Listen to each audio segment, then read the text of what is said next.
ഞാൻ പറയാം. നമുക്ക് വളരെ സീരിയസ് ആയിട്ടുള്ള ഒരുപാട് ഡ്രീംസ് ഉണ്ടാവില്ലേ? അപ്പോൾ ആ ഡ്രീംസ് നമ്മുടെ വളരെ ക്ലോസ് ആയിട്ടുള്ള സർക്കിളിൽ മാത്രം വെക്കാം.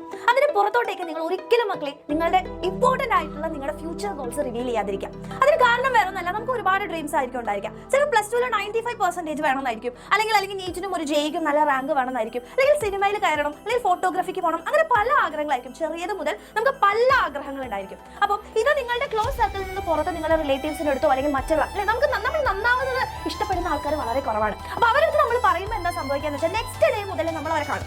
അവർ കാണുമ്പോൾ നമ്മളോട് ആദ്യമേ ചോദിക്കുന്ന കാര്യം ഇതായിരിക്കും, എന്തായി അല്ലെ, എന്തൊക്കെ ആവണമെന്നൊക്കെ ആയിരുന്നല്ലോ ആഗ്രഹം, അതിനുള്ള കാര്യങ്ങളൊക്കെ ആയോ, കുറെ ആയല്ലോ ഇതിന്റെ പിന്നാലെ നടക്കുന്നു, എന്തൊക്കെയായി നിന്റെ പഠിത്തം, നിന്നെ കൊണ്ടൊക്കെ വല്ലതും പറ്റുമോ, ഇത് തന്നെയാണ് നമ്മൾ കേൾക്കാൻ വേണ്ടി പോകുന്നത്. അപ്പൊ ഈ ചോദ്യങ്ങൾ നമുക്ക് കേൾക്കുന്ന സമയത്ത് നമ്മുടെ ഉള്ളിൽ ഉണ്ടാക്കുന്ന മെന്റൽ പ്രഷർ എന്ന് പറയുന്നത് ഭയങ്കര ഡിഫിക്കൽട്ടാണ് നമുക്ക്. അതായത് നമുക്ക് നമ്മുടെ ആ ഒരു ഡ്രീമിലേക്ക് നമുക്ക് അച്ചീവ് ചെയ്യാൻ നമുക്ക് ഒരുപാട് സ്ട്രഗിൾസ് നമ്മൾ ഫേസ് ചെയ്യേണ്ടി വരും. അപ്പൊ അതിന്റെ ഇടയിൽ നമ്മൾ ഇതും കൂടെ കേൾക്കുന്ന സമയത്ത് നമ്മുടെ ഉള്ളിൽ ഒരുപാട് ചിന്തകളായിരിക്കും പോകുന്നുണ്ടാവുക. നമുക്ക് ഇതിലേക്ക് എത്താൻ വേണ്ടി പറ്റിയിട്ടില്ലെങ്കിൽ നാളെ നമ്മൾ ഇവരുടെ മുമ്പിൽ നമ്മൾ എങ്ങനെ ഇവരെ ഫേസ് ചെയ്യും, അല്ലെങ്കിൽ നമ്മൾ ഒരു അക്ട് ഓഫ് ഫെയിലിയർ ആണെന്ന് ഇവർ പറഞ്ഞ് നടക്കില്ലേ, അങ്ങനെ പല ചിന്തകളുമായിരിക്കും. അല്ലെങ്കിൽ നമ്മളെ ഇവരെ കാണുമ്പോൾ നമ്മൾ എന്താണ് അവരോട് പറയുക. അപ്പൊ അങ്ങനത്തെ ചോദ്യങ്ങൾ നമ്മുടെ ഉള്ളിൽ ഇതിന്റെ പുറമെ ഉണ്ടാക്കുന്ന പ്രഷർ കാരണം നമ്മുടെ ഡ്രീംസിലേക്ക് എത്തുന്നതിലും കൂടുതൽ നമ്മൾ അവിടെ നിന്ന് പിൻവലിക്കാൻ വേണ്ടിയിട്ടാണ് അതൊക്കെ ശ്രമിക്കുക. അപ്പൊ അതുകൊണ്ട് നമ്മൾ എന്ത് ചെയ്യാം, സൈലന്റ് ആയിട്ടിരിക്കുക. വളരെ ക്ലോസ് ആയിട്ട് നിങ്ങൾക്ക് അത്രയും വിശ്വാസമുള്ള ആൾക്കാരുടെ അടുത്ത് മാത്രം നിങ്ങളുടെ ഡ്രീം പറയാം. അതിനുവേണ്ടി നിങ്ങൾ നന്നായിട്ട് ഹാർഡ് വർക്ക് ചെയ്യുക. ഉറപ്പായിട്ടും നിങ്ങൾ ആ ഒരു പൊസിഷനിലേക്ക് എത്തും.